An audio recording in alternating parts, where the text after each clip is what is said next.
Hello, I'm Neil Hermes and welcome to my weekly bird wrap. And this week, for the first time, we're able to do this wrap from outside in a location and actually look at some birds outside because we've been released from our COVID restrictions. So here I am in the beautiful Molonglo River Valley, just to the west of the city of Canberra.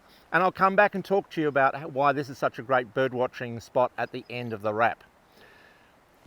My first story today is about the Australian ravens. You'll recall a week or two ago, there was a story about Australian ravens upsetting a delivery of drone products to a house, and the drone delivery operators decided to stop operating in that area and allow the Australian ravens to raise their chicks and get the chicks away before deliveries occurred in that area again. I'm happy to say that the ravens are doing really well, and I was actually having a look at the nest this week, and you can see in the clip a picture of the raven coming in and feeding the chicks, and the chicks are getting quite large now and they'll probably leave that nest in the next week or so. So that's been a great story.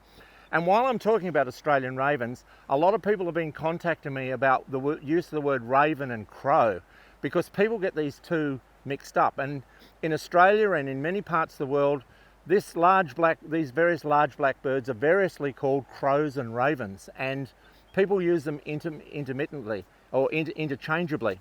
In Australia, there are actually 5 species of big black birds that you might call crows in common language, but in fact we only have 2 species of crows and 3 species of ravens. In the ACT, the 2 species we have are Australian ravens and little ravens, but if you're living in Melbourne or in Adelaide, the most likely species that you'll see will be the little raven. If you happen to live in Brisbane or in Rockhampton or in Darwin, the species that you're likely to see there will be a Torresian crow. These birds, and if you're in Hobart, it would be the forest raven. They all look very similar and they're very tricky to tell apart.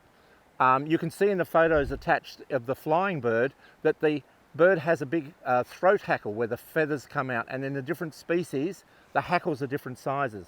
There's also quite different calls, and the behaviour of each of the 5 species around Australia is different.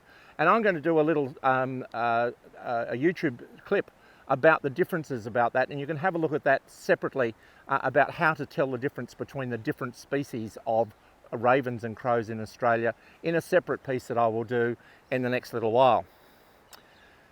My second story today is a lovely story about the bush stone-curlew. If you've been following my YouTube and following my website, you know this is one of my favourite birds. These birds became extinct in southern Australia in the last few decades, and in Canberra there's a project to reintroduce them to a reserve where the foxes have been removed and the cats have been removed, so they can nest on the ground and re-establish themselves in the Canberra district. If you have a little look at the clip that's attached, this week, some baby stone-curlews hatched out from their nest with their mother in attendance, watching them come out, and the footage is beautiful. But what I'd like you to notice about the footage of the nesting is where the nest is located. It's just on a bare piece of ground in the forest, and you can understand when you see that nest, and you understand that the birds the chicks and the adults spend a lot of time on the ground, why they are so vulnerable to things like foxes and cats. So that's a lovely piece of footage, but it has a lot of story content in it when you understand that that's an issue for these particular birds. My next story is about the Roadrunner, which is an extraordinary species of cuckoo which occurs in the southern states of the United States, in California, Arizona, and parts of Texas. That's the large one. There's a small Roadrunner that also occurs in nearby Mexico. They're a desert-dwelling bird that lives on the ground. They have a large beak, long tail, and they specialise in running down their prey. The Roadrunner is an amazingly fast bird. They can run on the ground at 30 kilometres an hour to run down a lizard. And because they're such fast birds, they've got a bit of a reputation, and many people of my age and similar will remember the cartoons from several decades ago where the Roadrunner was always in the cartoon being chased by the coyote and never was able to escape.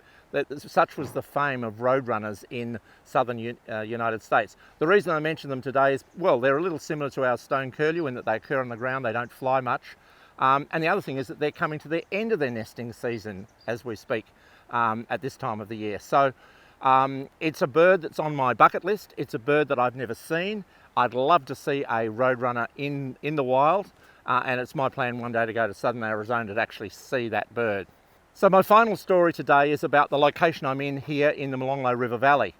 This is a great place to go bird watching, and I'll have some details about this site on the website that you can have a look at separately if you wish, and you can have a look at some other sites that I'll visit, and I'll add to it as I visit sites to give you some insights to the spots that I like to go bird watching. This is a location just to the west of Canberra. The Molonglo River corridor behind me is the Molonglo River, which runs down to the Murrumbidgee, and there's fabulous wet spots for water birds and forest birds in the bushland along the edges. There's nice trails that make it easy to walk along the river corridor, and you're likely to see various species of cormorants, nanking night herons, and in the forests around species like cuckoos, yellow thornbills are found here, as well as species like wedge-tailed eagles and the various cockatoos.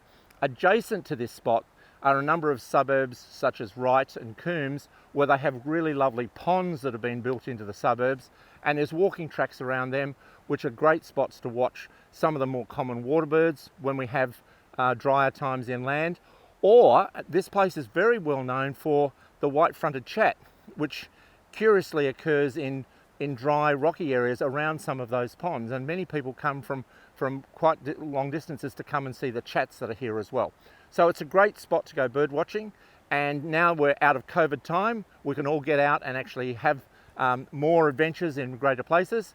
So thanks for watching, and enjoy your birding.